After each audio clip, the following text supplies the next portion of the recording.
Good evening. Good evening. Thank you all for joining us. You can stop that, Stephanie. Thank you for joining us here tonight at St. John's Cathedral. I'm grateful for the cathedral and cathedral support staff in hosting this tonight. Grateful for Union Avenue Books as our bookseller. I'm always grateful for the staff of the Episcopal Diocese of East Tennessee, the hardest working diocesan staff in the Episcopal Church. Thank you all for all your help and support of this. I think we had WOT also as a sponsor and ads for tonight. So thank you, WOT. Keep supporting public radio. At the end of the evening, Bryn from Union Avenue Books will be out in the library to sell books, a couple of your books, both Church Tomorrow and also The Church Cracked Open. I would commend both books to you. Also tomorrow morning, Union Avenue Books opens at 10, and you can go buy all the other books they have there.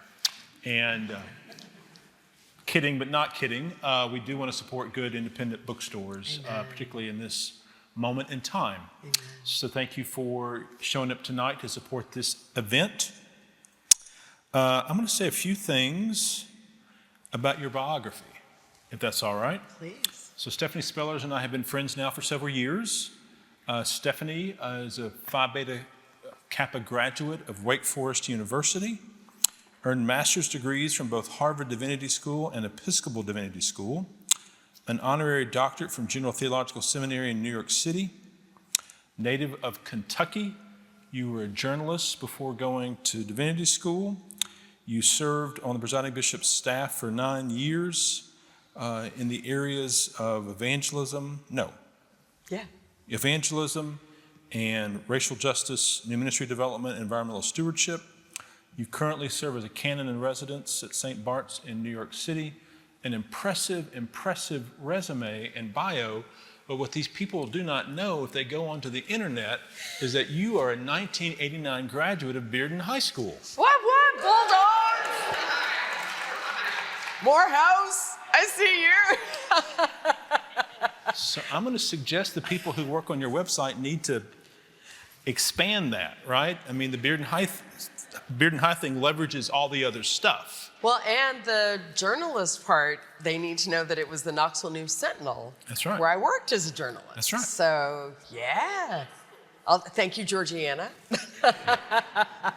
who was an editor when I was working at the paper. So it's been wild, I gotta say, like walking around with you today, Market Square, I don't recognize like any of it. I'm like, I remember when our offices were right there and like we would walk around here and Knoxville's changed. Yeah, Knoxville has changed. Is that you?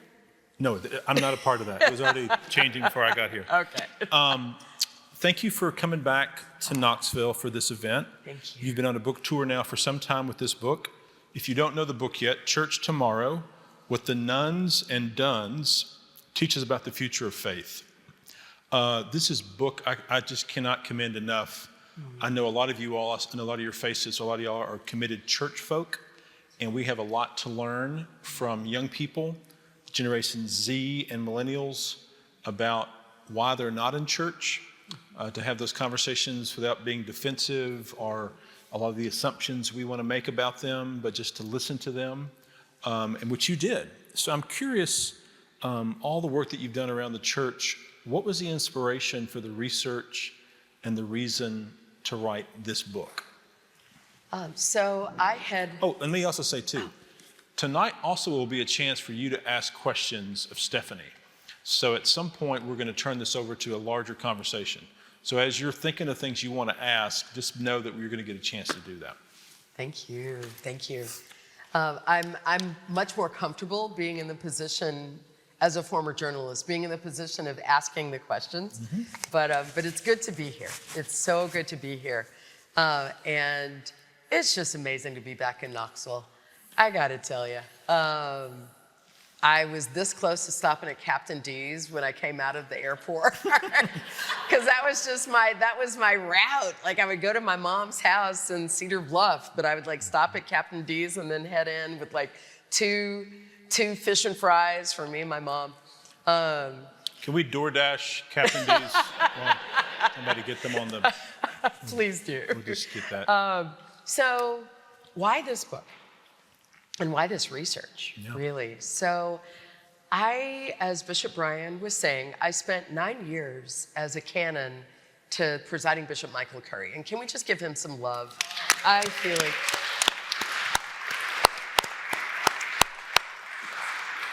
what a joy to work with him, to work alongside him, and to really help Episcopalians to even imagine and then to embrace being the Episcopal branch of the Jesus movement.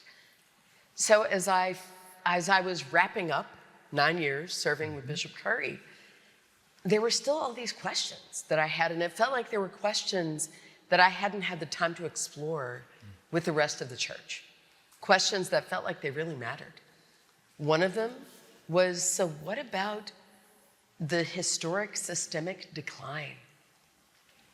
We see it in our pews, we feel it in our hearts, but we're not really having honest conversations, reckoning with the fact that so many Americans, not just young ones, but so many Americans are opting out of traditional religion. And so I wanted to explore that and to see what could help us in any way to reckon with that reality. And then I think where that took me, even just beginning to ask that question, was I think I want to talk to the people who don't do church. After 9 years inside the institution, like serving the denominational headquarters, I was about as inside as an insider can go. Mm-hmm. And I think there was something in me that wanted to counter that, to kind of like bounce back. And so it's like, 9 years deep inside the institution, what do you do after that? Well, you go and talk to people who have nothing at all to do with institutional religion. And so that was what drove me to conduct 45 interviews across America with non-religious millennials and Gen Zs. And the phrase that people use, and you see it up here in the book title, the nuns and duns. Nuns being people who, when they fill out a survey that asks, what is your religious affiliation? Their answer is none. I have no religious affiliation. Or duns, and those are the folks who used to be religious and now they're done with it. So I was really curious about what's going on in their lives. And what if I just went around asking them some questions? And so I went around. I went around with 4 questions. Mm-hmm. Do you want to know what those questions were? Yes. All right. 4 questions. Tell me about your spiritual journey. How did you land where you are now? That was first question. Second question. How do you experience the sacred or mystery, the ultimate spirit, God, however, whatever language resonates for them? How do you experience the sacred? Third question. How and where do you experience community and belonging? Which is a live question for so many Americans. Y'all know about the epidemic of loneliness. We've heard about this. The generations, Gen Z and millennials, in other words, Americans who are between the ages of 44 and 18, are the loneliest generations walking this planet. So I wanted to ask them, where are you finding community and belonging? And the fourth question, what would you tell churches if we would shut up and listen? And what they shared with me was such a gift. And it's also really the heart of this book. I think for me, all those questions are provocative questions. Yeah. And these are duns or nuns, which is not to say they don't have spiritual journeys. No. To not to say they didn't engage the holy, to not to say they didn't. What was interesting was, I think there's, just like for many of us, there's that hunger for community, right? Mm-hmm. So not that they're all out there feeling deeply connected, because in many ways, a part of what, and there's a part in the book where you talk about experiencing some sadness as you're talking to these young people. Oh, yeah. And that a part of what I heard them say that they'd say to the church was not judging or, you're hopeless. They really had some things to say to us that I think if we could listen, and it's not a matter of, if we listened to them, all of a sudden we'd have 20 new pledging units as much as we'd probably learn something that would both benefit the people who already are a part of our houses of worship, probably transform how we think about the tradition. Anyway, yeah, so to me, those were provocative questions, and I love the way in which all these people engage them, even if they weren't engaging them as members of churches. Though what was interesting, and you got to help me understand this. Yes. You had some people you spoke to who identify in this cohort who still also have some connections to churches. And that sort of, like, how do you do that? That surprised you? Yeah, that was surprising. Yeah, no, it's an interesting thing in general in America that a lot of people, probably 10% of people who are sitting in our pews identify as nuns.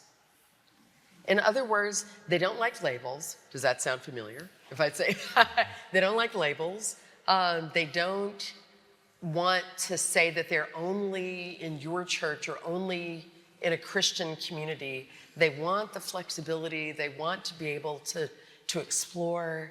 They're not just the Christmas, Easter people. Some of them go as much as once a month to church. But I think part of what they're living out is, in general in America, and this was another thing that I wanted to explore in this book, was not just what's happening in the lives of these nuns and nuns, but also why are so many Americans in general identifying as nuns and nuns?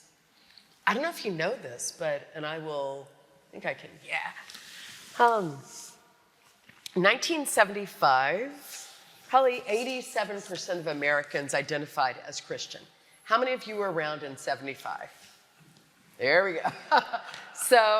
So when we were walking around out there, 87% of Americans said they were Christian. Only 6% would have identified as nuns and nuns.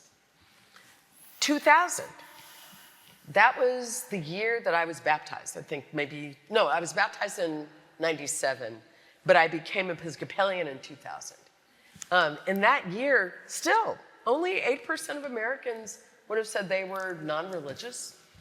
86% said they were Christian. So that's a 25-year interval right there. The following 24-year interval, sliced.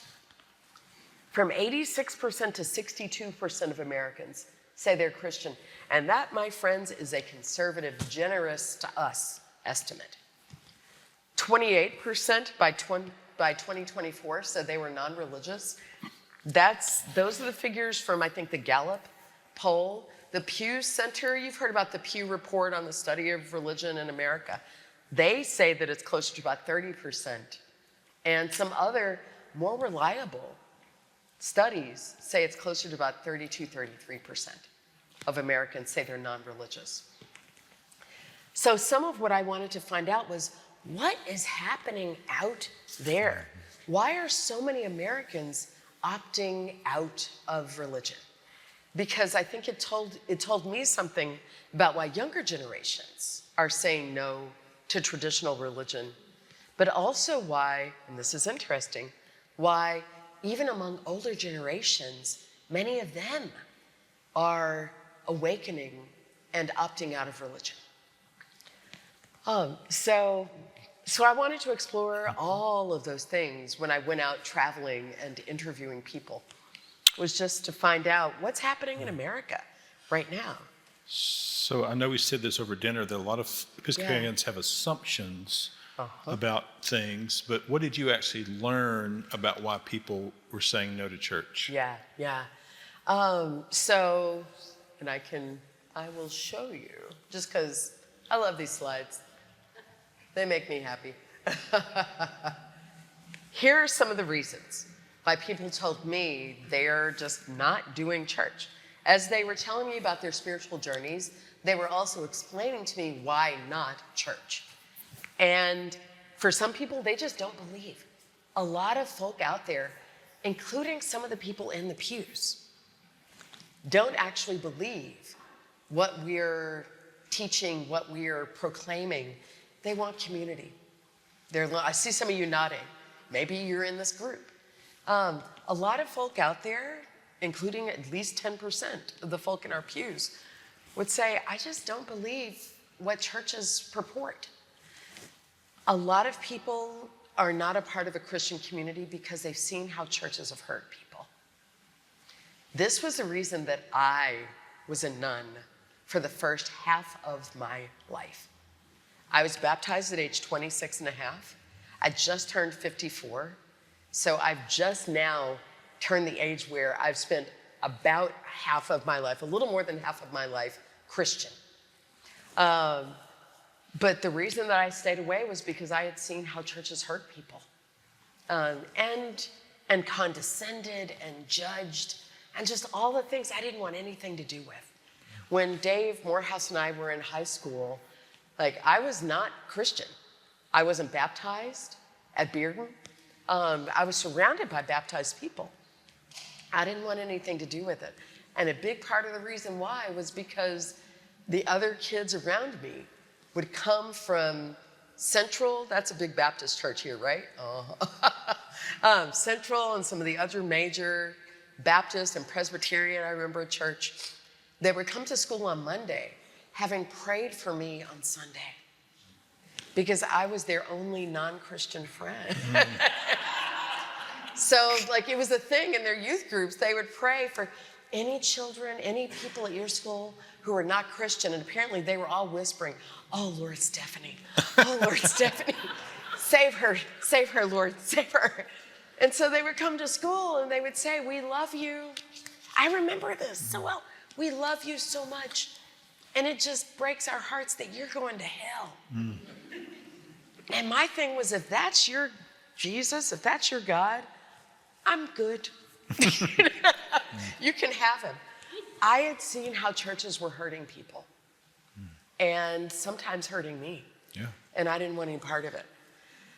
A number of people, I interviewed folk who were former Roman Catholics, former Baptists, former evangelicals, former Episcopalians, former Lutherans, former Methodists, former Presbyterians, former United Church of Christ, atheists, agnostics, you name it. The ones who grew up in our churches, the most common reason that they were just not bothering with church, it wasn't worth their time. They didn't feel like church was changing anybody's life, and they don't have time. They do not have the time to bother with something that doesn't change your life. They had grown up seeing their parents go to church. They had grown up, maybe even their parents went back to church because they were kids, and the parents were like, oh, we're going to take you to Sunday school. But the kids are watching the parents. They're like, you seem like you're just going through motions until you get me out of Sunday school. You seem like you're just going through the motions until I get confirmed. You wonder why so many of our kids leave church after confirmation. It's not because there's something in the water. It's because they're watching us. And quite often in our churches at large, what they experience is ambivalence. They feel like we're doing this thing, but we're telling them, and I've heard people say this. You could be here or not, it doesn't matter. Have you ever said that to your kid? Thinking we're giving them freedom. We're telling them we're not judging, we're not pressing on you.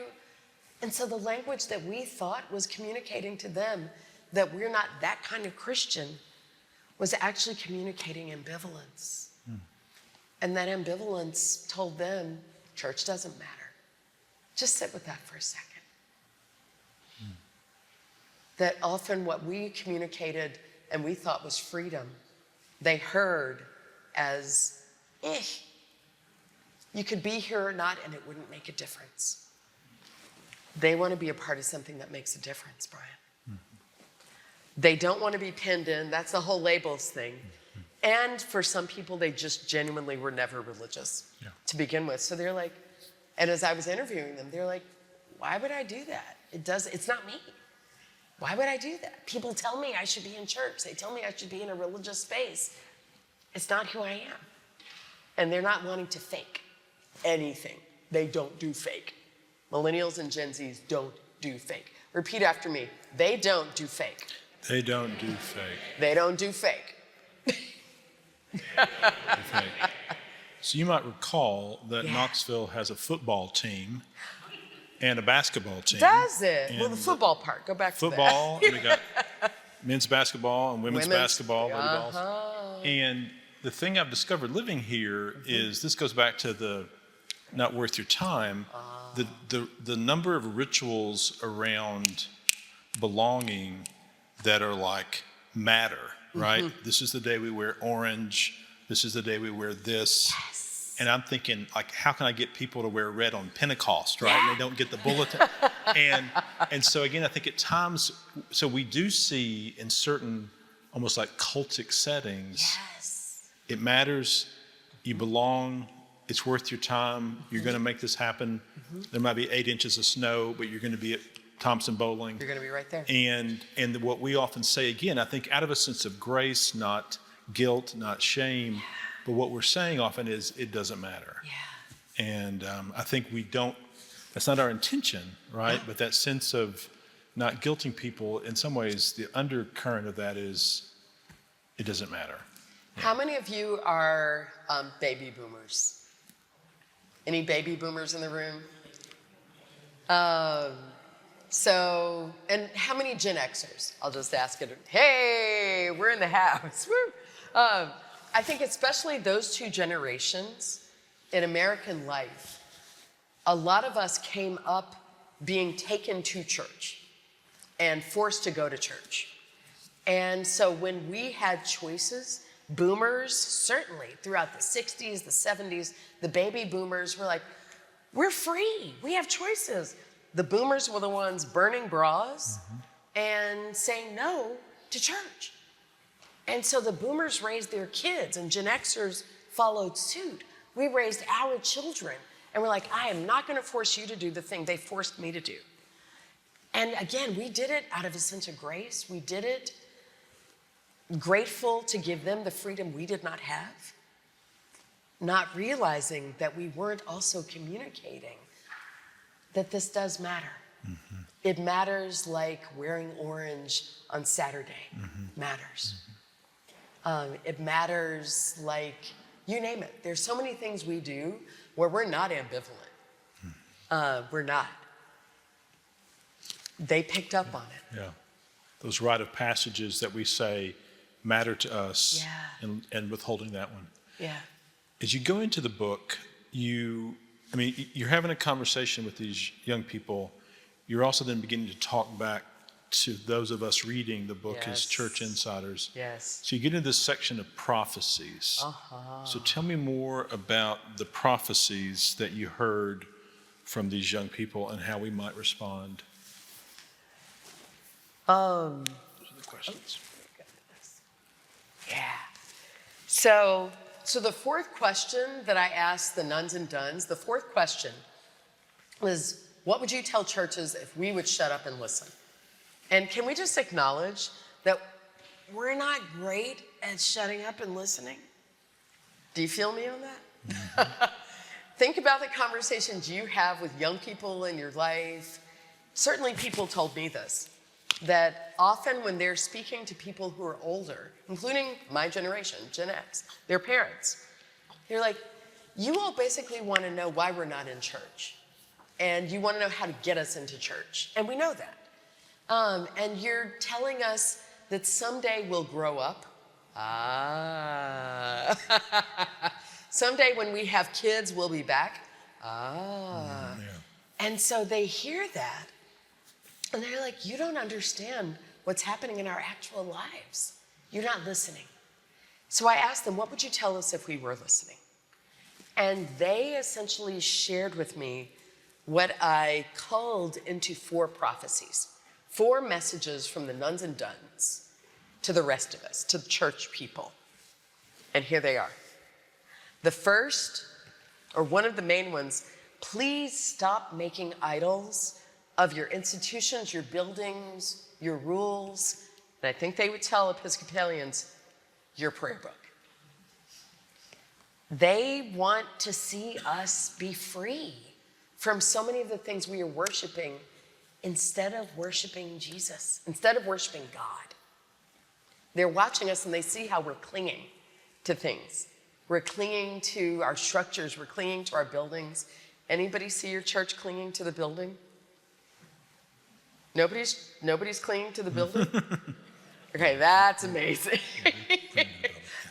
Anybody clinging to the prayer book? A little bit of that, a little bit of that.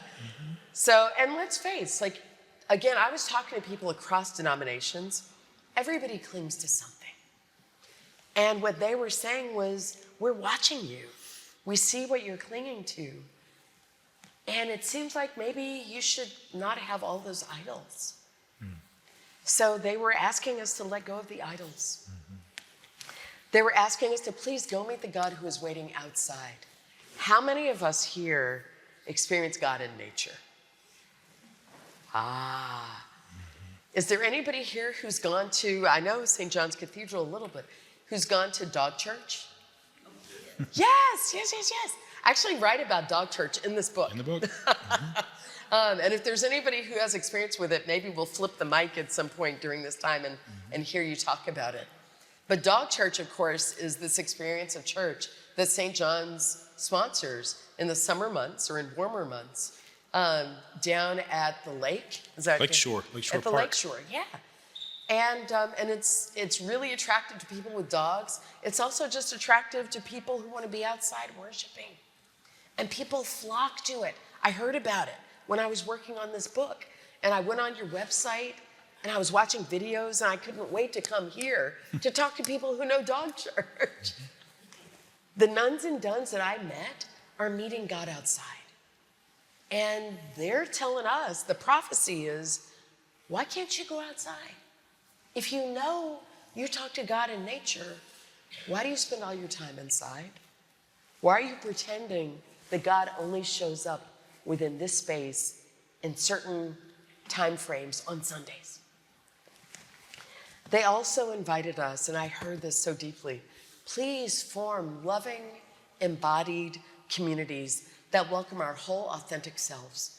And this goes to what they said about not phoning it in, not being fake, none of that. A number of folk who grew up Christian, grew up in churches, they said to me, they're like, it seemed like church was a place you went to put on a face, to put on a certain set of clothes, a certain way of being, and that's what you do in church. They want authenticity. They are there's a whole philosopher, Charles Taylor, who wrote a book called The Secular Age. And in it, he speaks of the movement of American and just European influenced societies in general, the movement from an age of association where we are defined by our connections in organizations to an age of authenticity, where we are defined by what's going on inside us. I am defined by my own authority, my own wisdom, my own experiences. So for better or for worse, they want to know that they can bring those experiences to church. And they weren't sure that they could. And so their prophecy to us was, can you please form communities where people can just show up as they really are? And I feel like we've done that partly around, especially around sexuality. A lot of our Episcopal churches where we say, come as you are. And a big part of that is whether you're gay, lesbian, trans, or bisexual. Yes, I would say yes. And come as you are, regardless of the money you make, regardless of whether you clap in church or you don't, whether you love a guitar and drums in church or you don't, whether you feel free in church or you're much more kind of buttoned down. They want the range of human experience to show up in Christian community. And one of the most important prophecies that they offered, and one that just resonates for me deeply, will the real Christians please stand up? In other words, They see a version of Christianity out there that is not Christian. They see what I call Christo-nationalism. Just say that phrase with me. Christo-nationalism. Christo-nationalism. Christo-nationalism. I call it Christo-nationalism. You've probably heard about Christian nationalism. I don't use that phrase because there's nothing Christian about what they're doing. They use the symbols of Christianity, they use the language of Christianity, but it's to do something, it's a political, social, misogynistic, racist agenda that uses Christianity for its own evil purposes. They see it. Nuns and duns see it. In fact, what they see and what they hear is more of that representing Christianity than us. So they are asking, will the real Christians please stand up? If you are Christian, it's not a time to be quiet. If you're a Christian, it's not a time to be polite. If you're a Christian, and I heard Jonathan Rauch last week, he's a writer for The Atlantic, works with the Brookings Institute. He was just saying, maybe it's time for Christians to start throwing some sharp elbows, if only to make it clear that there is something besides the religion of hate, of judgment, hypocrisy, mean-spiritedness. A religion that will starve people rather than feed them. That will punish the homeless rather than house them. A religion that will demonize children of God who happen to be lesbian, gay, bisexual, or especially transgender. That's not Jesus. And the nuns and duns I met, they actually know Jesus. They were quoting him back to me. And they want to know, if we're there, stand up, speak out, because they can't hear us. You talked to 45 different people. Yeah. All around the country. San Francisco to Clarksville, Tennessee. What were you surprised to learn? First of all, they blessed me. I asked people to please explore the questions that I used for my research, these 4 questions.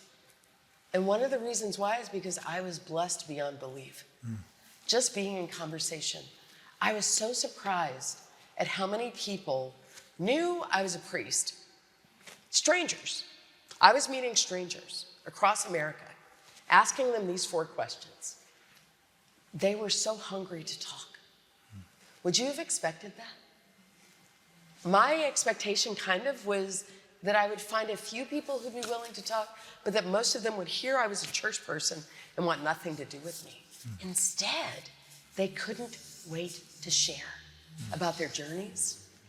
They couldn't wait to share about how God or the holy or the sacred speaks in their lives. They couldn't wait to share really hard stories about how lonely they are. And they couldn't wait to give me these prophecies. That shocked me. And what it told me was, we're holding back, and maybe that's on us. Maybe we need to step out because they're waiting to share. In my mind, it would be something I had to force. It wasn't forced at all. They were ready to share. I had to go out with 4 very simple questions and a listening ear. And wow, what a blessing.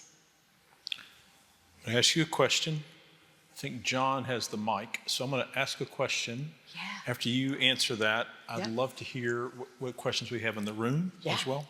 So, all these people are going to go back in the library and buy this book, maybe 2 copies. And one to keep and one to share. yeah, I mean, Mother's Day is coming up. And so they're going to buy this book, they're going to read the book. What do you hope church folk are going to take from this book, and how might it change a church person who reads this book? What would be maybe what they might do with this?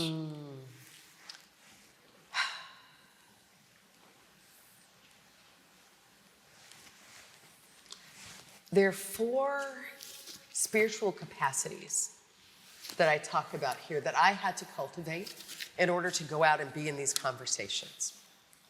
And just say these with me, if you would. I had to cultivate humility. Humility. Humility. I hope we will all do that. I had to sit with, people were telling me a lot of stuff about how churches have failed them, have hurt them, have bored them, have disappointed them. And I just had to sit there and listen to it. And I had to be humble. I couldn't jump to the defense. I had to listen and say, you're not wrong on a lot of what they shared. So please cultivate humility.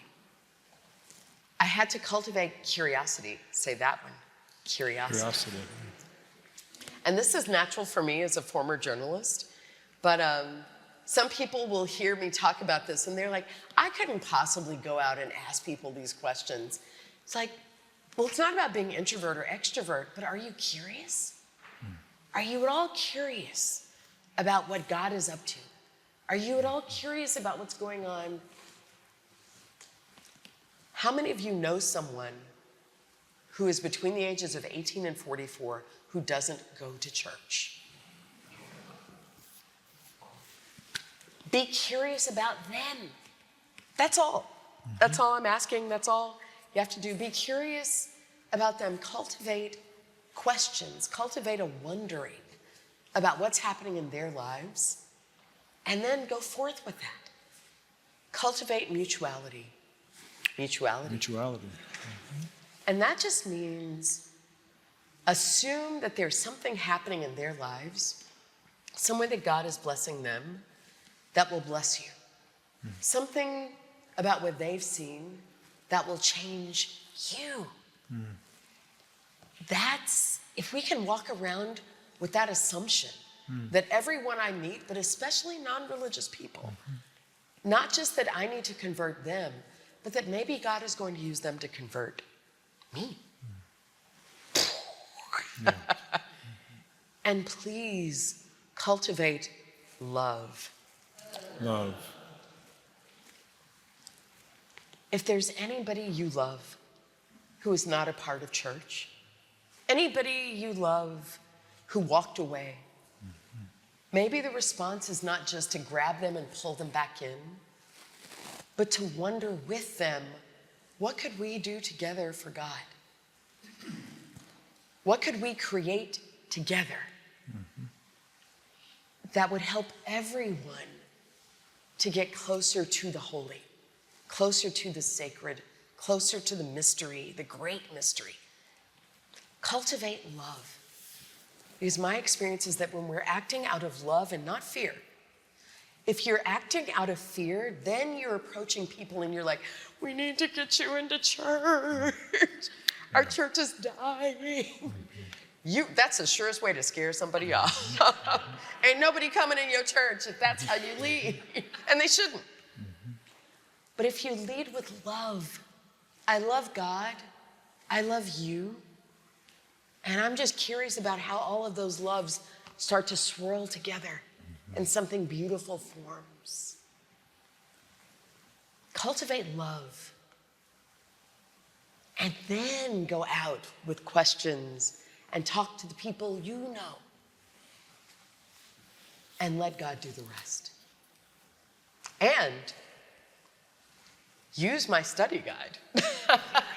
There's a free study guide, and I have cards for it in my back pockets over there. StephanieSpellers.com/church-tomorrow. Free study guide that goes with the book. Please do get the book, but more than that, work with it. Work with it, work with the 30-page study guide.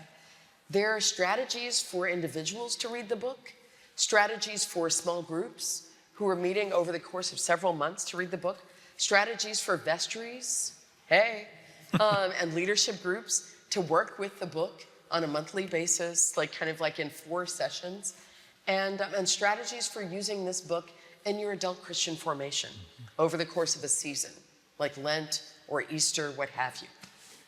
So I've tried really hard to make this not just a book that you read, but a book that you work with. So my invitation is work with it and cultivate these capacities for humility, curiosity, mutuality, and love. And then let the Spirit complete what we lack. So those four things to cultivate, Yeah. those are just good things for adults to be able to do, right? Hello. And just church Hello. people. And Yeah. so I think for me, this book is not a church growth book, but it is those are the sort of practices that I'd want to make use of in any community I'm a part of.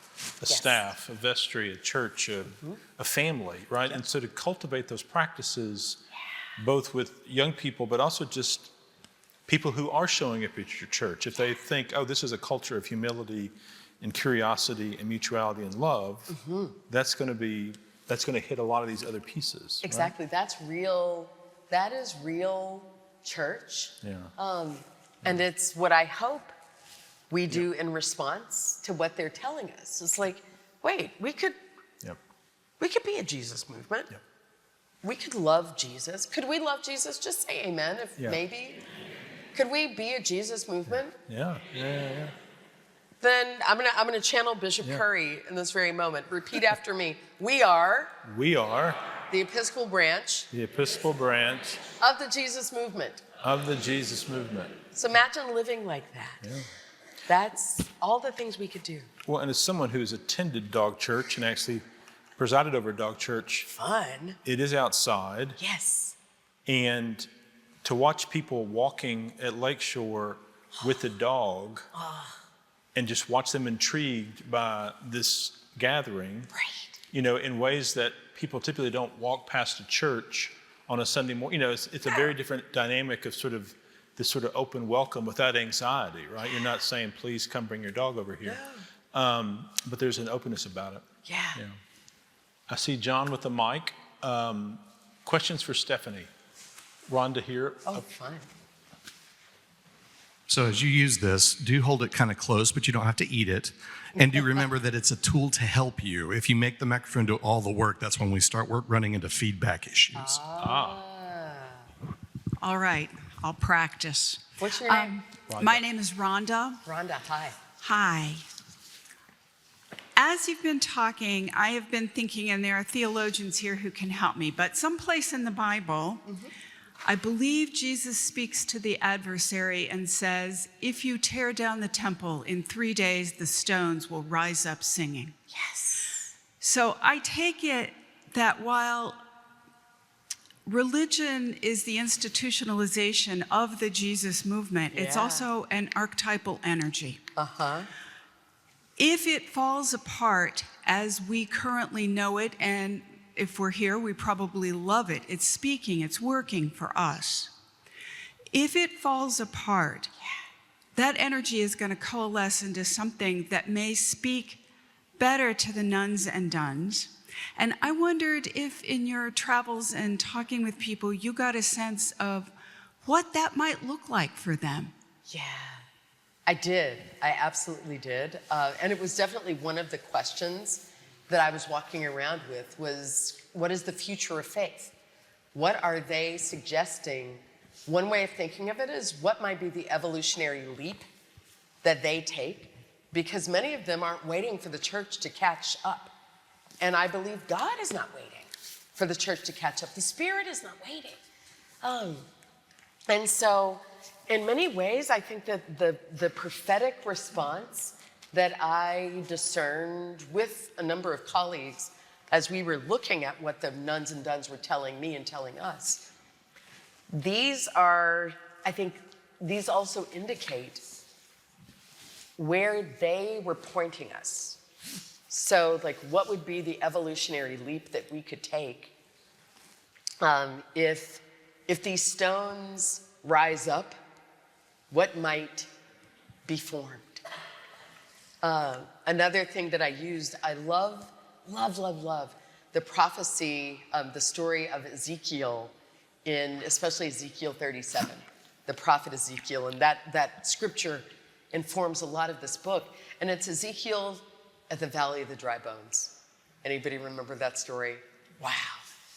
It's a scary story, by the way. It's a scary story. I don't know if I want to watch it happen. I would at some point, yeah. Yeah. It's a scary story. I'm not necessarily one to watch them be I wouldn't want to animated do the whole and thing. Yeah, I'd flesh want, attaching Right. and everything else, the scary afro story. coming back. I don't Yeah. know. But what I hear in that too is that God will bring life back. Just wait. Just wait. That's what God wants to do. And I believe that the life that God wants to bring back is a life for the church where we are serious about being a Jesus movement and not just Jesus institutions. So they were calling us into that. It's a life where when we have institutions, they innovate and liberate.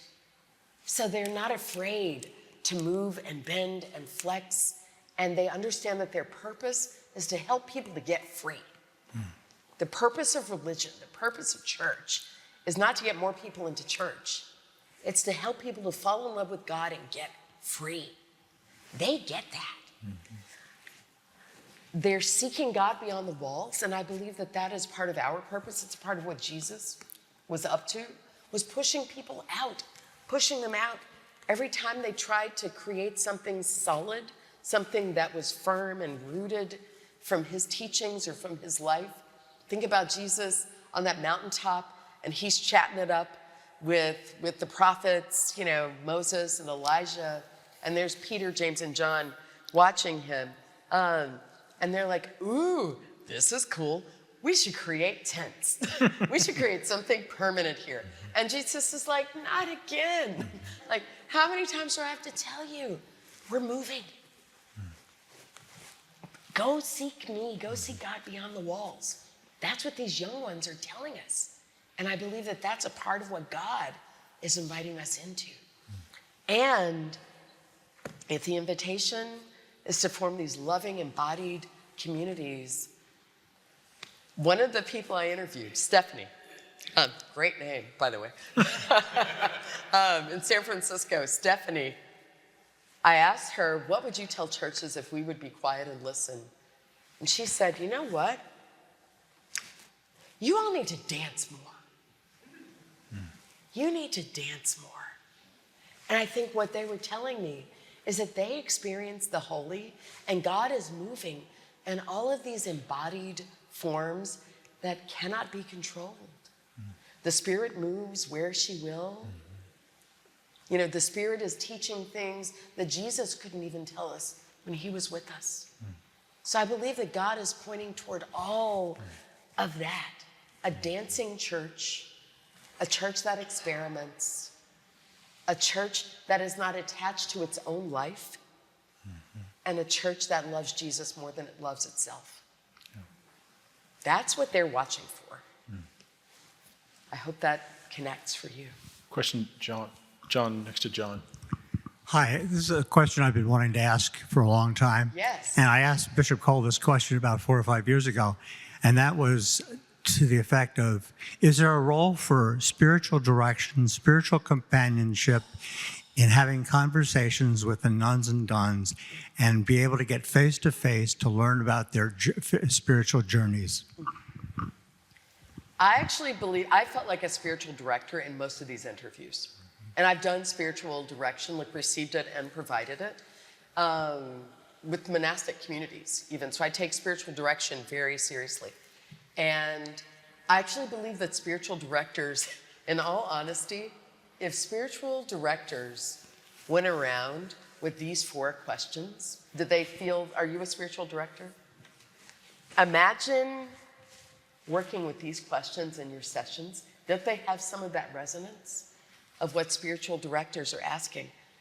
We could all show up this way, but I think spiritual directors in particular are trained to be curious, trained to help people to recognize God's movement in their own lives. And that was a part of what I was doing, walking around assuming God must be up to something out there. God just is. It's God's nature. What's God up to? And then just to go around and discover that. So yes, I believe that spiritual directors probably need to be at the forefront of this because of their natural curiosity and their natural presumption about the activity of the Spirit. Does that resonate for you? Thank you. How do you get face to face with people who are nuns and duns? So remember that question I asked you earlier where I said, how many of you know someone who doesn't do church or is non-religious, and especially is between those ages of 18 and 44? Raise your hands. You already know them. How do you reach them? You already know them. They're the folk.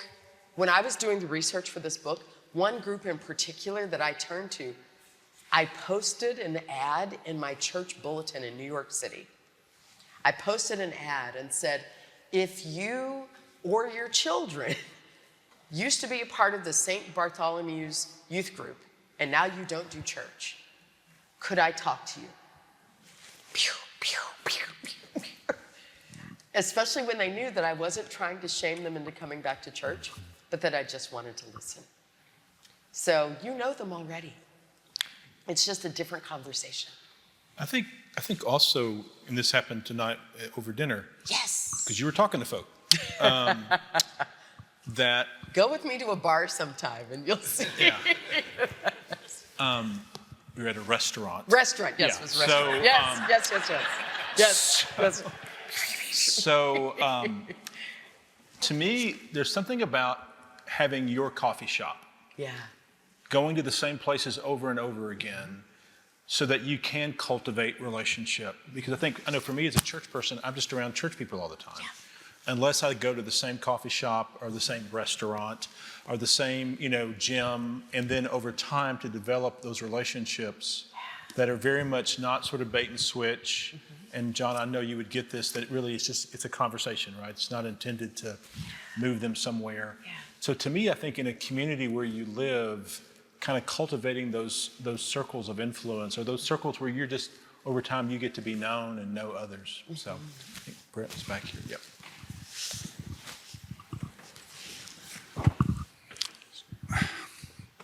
So, I've had this conversation with different people about, the changes in churches across denominational boards, Yes. Denominations themselves. I get this sense in the spirit that there is going to be more of a tabernacle type of moving rather than a temple-oriented way of the body of Christ. Yes. So, out of your research, how could you see a very way of a church being more of a tabernacle versus a temple model of ministry? Mm-hmm. So there's a section of the book, and it's particularly the part where I talk about stop making idols of your institutions, buildings, rules, and prayer books. The other side of that is the institutions liberating and innovating. And there's a section in there. I learned a lot. I want to give props. I learned a lot from the work of Dwight Schiley, Z-S-C-H-E-I-L-E, and his wife Blair Polk. They are priests and scholars in Minnesota. God bless Minnesota. God bless Twin Cities. And they've written a recent book called Embracing the Mixed Ecology that's basically about how more standard religious communities, more standard churches, can make room for more flexible forms of Christian community. And they talk about the difference between, they speak of tabernacle, and then it's synagogue, and then temple. And so the temple is kind of more the cathedrals, so it's the big expressions of religious life, the more formal and major moments and spaces. And there aren't a lot of those. And then there's the synagogue, and that's basically congregations, but still very rooted and with a lot of traditions, a lot of institutional life.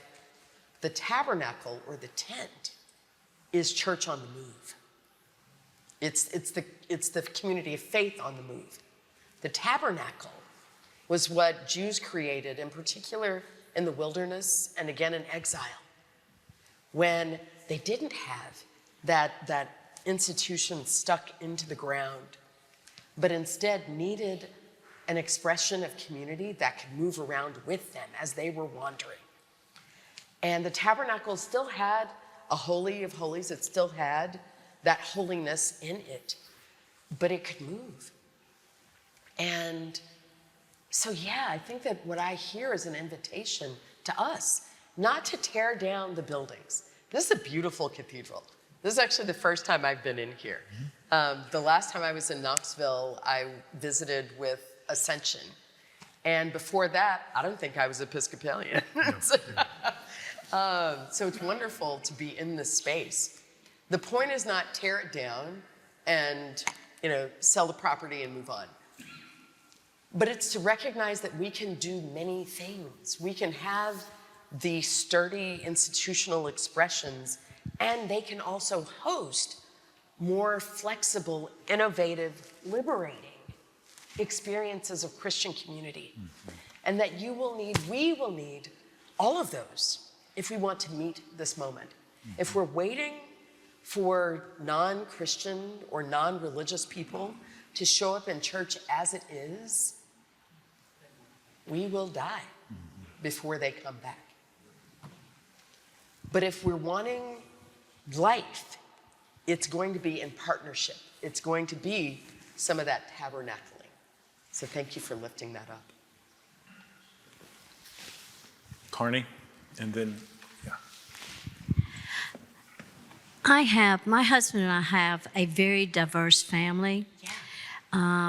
And I would like to know how you would approach that diversity, because our eldest is married to a Hindu man. Our middle daughter is engaged to a woman whose family's Buddhist. And my son, well, we don't know yet. Yeah. But,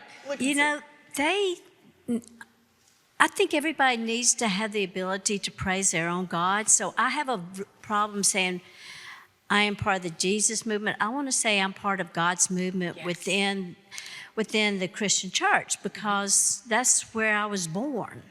But I want to honor everybody else's. Yes. I don't want nobody needs to change for me. Yeah.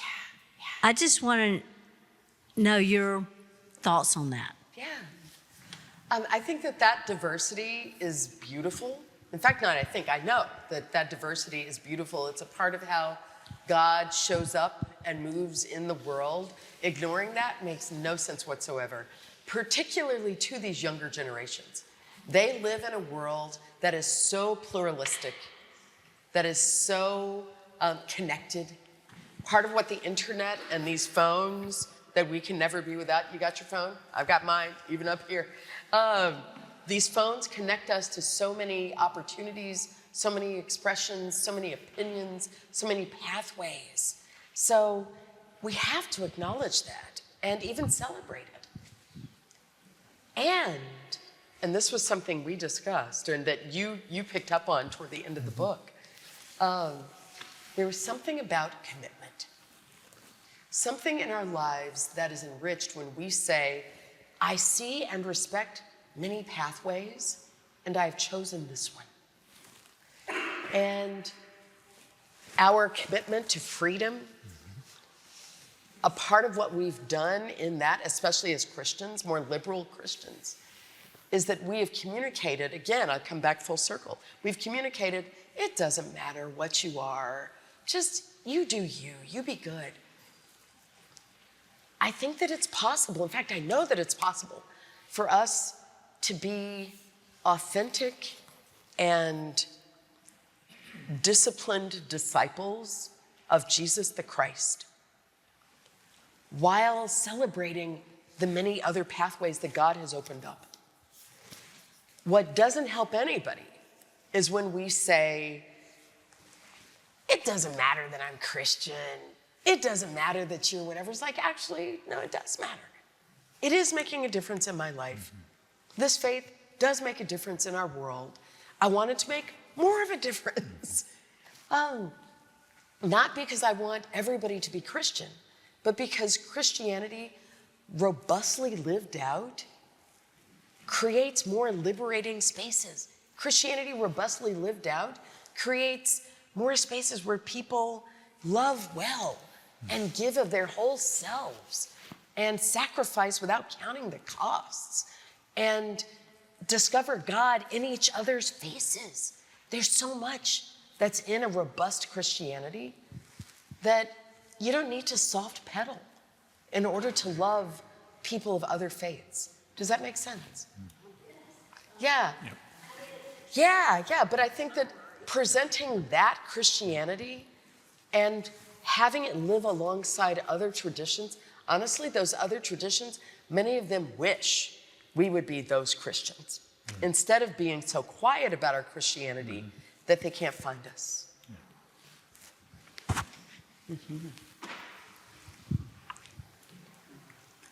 I'll apologize in advance. This may be more of a comment than a question. I like to say that when we're doing closest, Q&A, is this a Q or is this an A? So this is an A. Go for it. The closest we come to dancing here at St. John's, it seems to me, is the summer church you've referred to as the dog church. Yes. I walk regularly there. This is not about me, but I've invited people that are walking there to come to our church in the summertime, and they have. I don't know if any of them have come indoors with us or not, but I've invited them and they've come and they've enjoyed the peace. I've also noted with a lot of interest that the peace lasts longer outdoors, and some of our priests have said we need to start sitting down again. 10, 9, 8, 7, 6, 5, 4, 3, 2, 1, let's sit down. No. But I noticed that it's more open. And then I noticed that our institutions can innovate and liberate. That's your second item down in red. I note with interest that if we could bring some of that looseness, if we could bring some of that welcomeness, if we could potentially, at least as a suggestion, not limit the peace to as short a time as we limit the peace. I know we have instructions about how the liturgy is supposed to go and in the 8 o'clock service and the 10:30 service. But if we could find more time to figure out how to be a little looser and welcome some of those people who have felt comfortable joining us from the outside, because 2 years ago, I actually heard an amen at an Episcopal service. You don't hear many of those. 2 years ago. Yeah, 3 years ago. You'll never I heard forget an it. Episcopal, and it was at Dog Church. Yes. So my suggestion is if we can take some of those outdoor experiences of looseness and community and friendliness also in the eyes of God as we're doing it, that might, because this is a pretty formal place. Is it? Yeah. Anyway, that's On a my Sunday. suggestion and thought. God bless you. Thank you, because that is the point. We're going to do one more question. Yeah. Because then we're going to have a chance to buy books, and Bryn's been great out here waiting for us to buy books. Yeah. So, got a question here. Well, my name's Michelle, and it's kind of a Michelle. statement too, but we belong to St. John's and very, very much love it. We do what's called the drum circle once a month. It's the first Friday.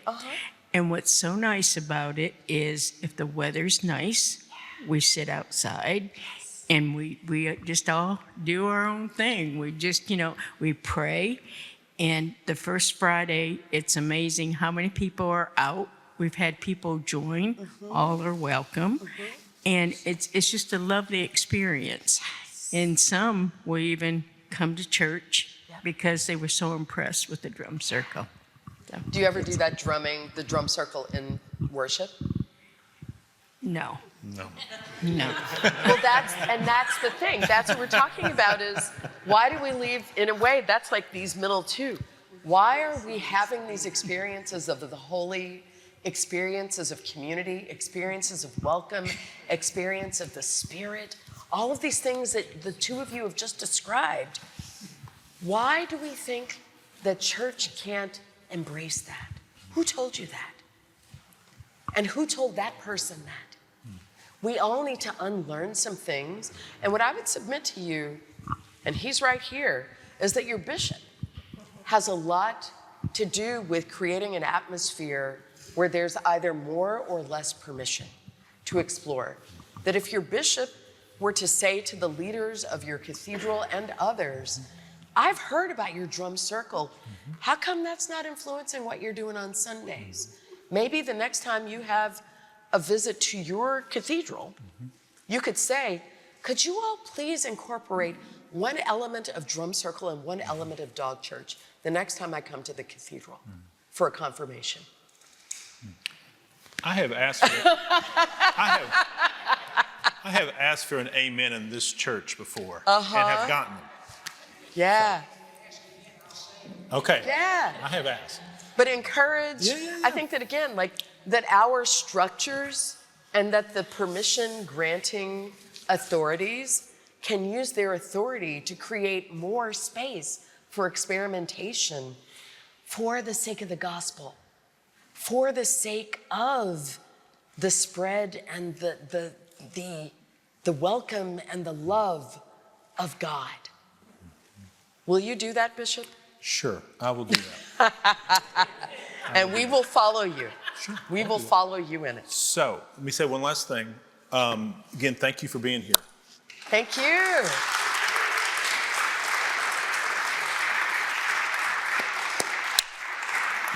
So one thing about, I think, also this moment in time, and it goes back to your temple, synagogue, tent idea in the book. I look at all the folks here who are in churches, all of our churches, that this is not an era or a time that you would imagine planting a new church, asking 20 families from your church to go wherever, right? But there was a moment in time when that's how we would start new churches.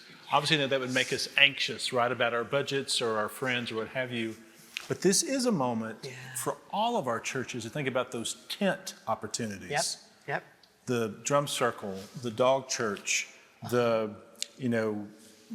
Celtic Eucharist, the things that people are trying, those little iterations, those little gatherings that are really shepherded and nurtured by a church, but in a way that is not as imposing as Sunday morning, 10 o'clock. That the more that we think about those iterations, that's kind of like church planning from the 1950s and 60s. To think about those little experiments, and Dwight talks about this a lot, those little experiments that if they fail, so they fail. But if they take off, dog church or Celtic Eucharist or other things, they have a life of their own that is nurtured by this larger body, but is also reaching people in a new sort of way. So. And do that based on what you hear from the people, those nuns and nuns.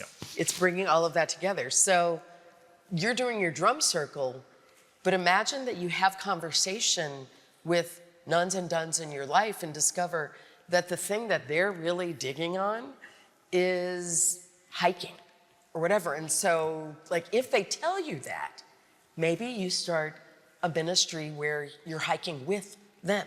If they tell you that it's dinner, that they love having dinners, that that's where they experience community, then ask them, could we maybe start hosting a monthly dinner? And we do it with some people from church and some of your friends who don't do church. So bring that together, do some tent experimentation with the folk you're talking to, and birth something that neither of you ever dreamt. We're going to give Stephanie time to get to the books. So thank you again. Go make your way to the book. Thank you.